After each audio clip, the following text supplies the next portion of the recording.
ओम श्रीमद् भगवत गीता प्रथम अध्याय श्लोक 38 और 39 संपूर्ण सारांश संबंध।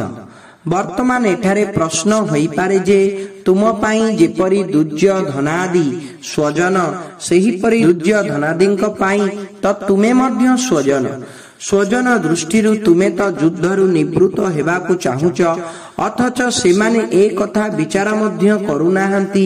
एहार कारण कौन? एहार उत्तर अर्जुन निम्न दुईटी श्लोक रे देउछंती।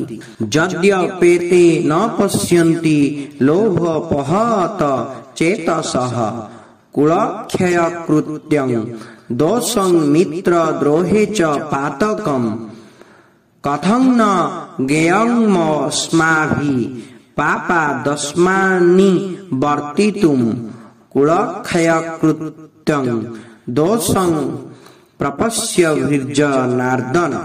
यद्यपि लोभ हेतु विवेक विचार शून्य होई जाइथिबा एही दुर्योधनादि कुल नाश जनित दोषकु ओ मित्र द्रोह जनित पापकु देखु नाहांती, तथापि हे जनार्दन कुलनाश जनित दोषकु भल भावरे जानुथिले मध्य आम्भे माने एही पापरु निवृत्त हेबार विचार काहीकि न करिबु।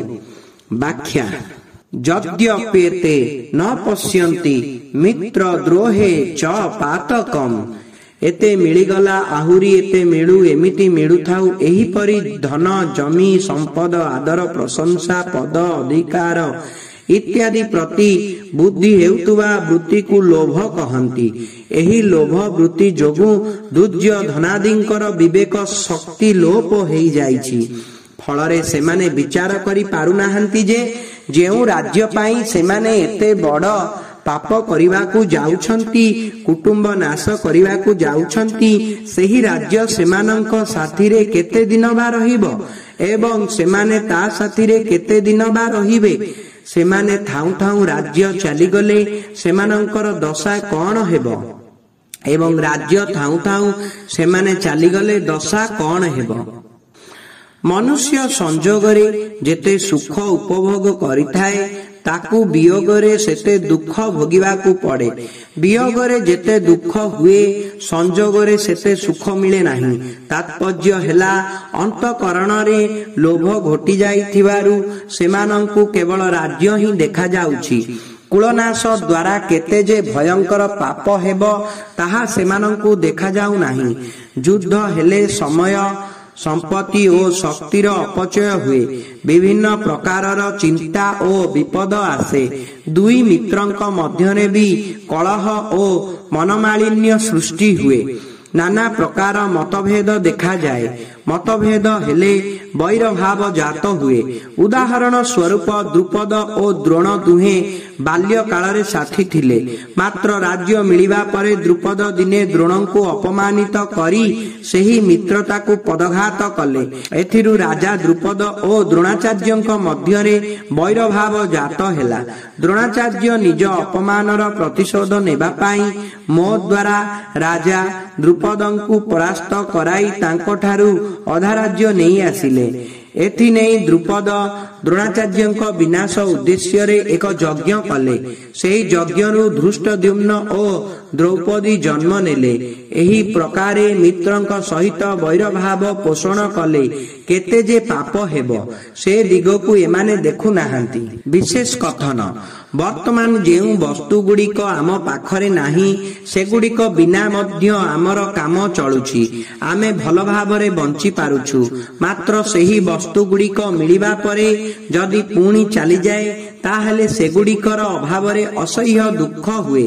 तात्पर्य हेला वस्तु गुड़िकर संजोग होई वियोग होई जिबा जेते दुखप्रद सेगुड़िकर संजोग पूर्वरु अनुभूत हेउथिबा अभाव सेते दुखप्रद नुहे। एहा सत्वे मनुष्य निज पाखरे जेउ वस्तु गुड़िकर अभाव अनुभव करे सेही वस्तु गुड़िकु से लोभ जोगु पाइबाकु चेष्टा करे।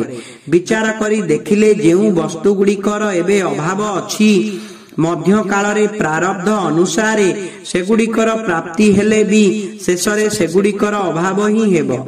ଅତଏବ ବସ୍ତୁ ମିଳିବା ପୂର୍ବରୁ ଆମର ଯେଉଁ ଅବସ୍ଥା ଥିଲା ସେହି ଅବସ୍ଥା ହିଁ ରହିଲା। ମଧ୍ୟ କାଳରେ ଲୋଭ ହେତୁ ସେହି ବସ୍ତୁ ଗୁଡ଼ିକୁ ପାଇବା ପାଇଁ କେବଳ ପରିଶ୍ରମ ହିଁ ସାର ହେଲା, କେବଳ ଦୁଃଖ ହିଁ ଭୋଗିବାକୁ ପଡ଼ିଲା। ମଧ୍ୟ କାଳରେ ବସ୍ତୁ ଗୁଡ଼ିକର ସଂଯୋଗରୁ ଯେଉଁ ଅଳ୍ପ କିଛି ସୁଖ ମିଳିଲା ତାହା କେବଳ ଲୋଭ ଯୋଗୁଁ ହିଁ ମିଳିଲା। ଯଦି ଅନ୍ତରରେ ଲୋଭ ରୂପକ ଦୋଷ ନଥାନ୍ତା ତେବେ ବସ୍ତୁ ଗୁଡ଼ିକର ସଂଯୋଗରେ ସୁଖ ମିଳନ୍ତା ନାହିଁ। ସେହିପରି ମୋହ ରୂପକ ଦୋଷ ନଥିଲେ କୁଟୁମ୍ବଙ୍କ ଠାରୁ ସୁଖ ମିଳିପାରନ୍ତା ନାହିଁ। ଲାଳସା ରୂପକ ଦୋଷ ନଥିଲେ ସଂଗ୍ରହର ସୁଖ ମିଳିପାରନ୍ତା ନାହିଁ।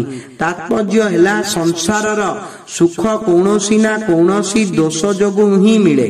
କୌଣସି ଦୋଷ ନଥିଲେ ସଂସାରରୁ ସୁଖ ମିଳିବା ଅସମ୍ଭବ।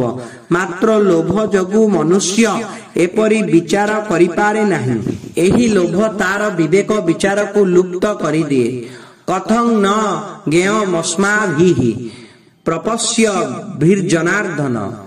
ବର୍ତ୍ତମାନ ଅର୍ଜୁନ ନିଜ କଥା କହୁଛନ୍ତି ଯେ ଯଦ୍ୟପି ଦୁର୍ଯ୍ୟୋଧନାଦି ନିଜର କୁଳ କ୍ଷୟ ଜନିତ ଦୋଷକୁ ଓ ମିତ୍ର ଦ୍ରୋହ ଜନିତ ପାପକୁ ଦେଖୁନାହାନ୍ତି, ତଥାପି ଆମେ ତ କୁଳକ୍ଷୟ ଜନିତ ଅନର୍ଥ ପରମ୍ପରା ଦିଗକୁ ଦୃଷ୍ଟି ଦେବା ଉଚିତ, ଯାହାକି ଅର୍ଜୁନ 40ରୁ 44 ଶ୍ଲୋକ ପର୍ଯ୍ୟନ୍ତ ବର୍ଣ୍ଣନା କରିଛନ୍ତି। ଆମେ କୁଳକ୍ଷୟ ଜନିତ ପାପକୁ ଓ ମିତ୍ର ଦ୍ରୋହ ଜନିତ ଦୋଷକୁ ଭଲ ଭାବେ ଜାଣିଥିବାରୁ ଅନ୍ତତଃ ଆମକୁ ତ ଏଥିରୁ ନିବୃତ୍ତ ହେବା ଉଚିତ। ଯଦି ସେହି ମିତ୍ରଗଣ ଆମକୁ ଦୁଃଖ ଦିଅନ୍ତି ତଥାପି ସେହି ଦୁଃଖ ଆମ ପାଇଁ ଅନିଷ୍ଟକାରକ ହେବ ନାହିଁ, ବରଂ ଦୁଃଖ ଯୋଗୁଁ ଆମର ପୂର୍ବ ପାପ ନଷ୍ଟ ହୋଇଯିବ ଏବଂ ଆମେ ଶୁଦ୍ଧ ହୋଇଯିବା। କିନ୍ତୁ ଆମ ମନରେ ଯଦି ଦ୍ରୋହ ବା ବୈରଭାବ ସୃଷ୍ଟି ହେବ ତାହା ମୃତ୍ୟୁ ପରେ ମଧ୍ୟ ଆମ ସାଥିରେ ରହିବ ଏବଂ ଜନ୍ମ ଜନ୍ମାନ୍ତର ପର୍ଯ୍ୟନ୍ତ ଆମକୁ ପାପ କରିବା ପାଇଁ ପ୍ରେରିତ କରିବ। ଫଳରେ ଆମର ପତନ ହେବ। ଏପରି ଅନର୍ଥକାରୀ ଓ ମିତ୍ର ଦ୍ରୋହ ଉତ୍ପନ୍ନକାରୀ ଯୁଦ୍ଧ ରୂପକ ପାପରୁ ରକ୍ଷା ପାଇବା ପାଇଁ ଆମେ କାହିଁକି ବିଚାର ନ କରିବା? ଅର୍ଥାତ୍ ବିଚାର କରି ଆମେ ଏହି ପାପରୁ ନିବୃତ୍ତ ହେବା ଉଚିତ।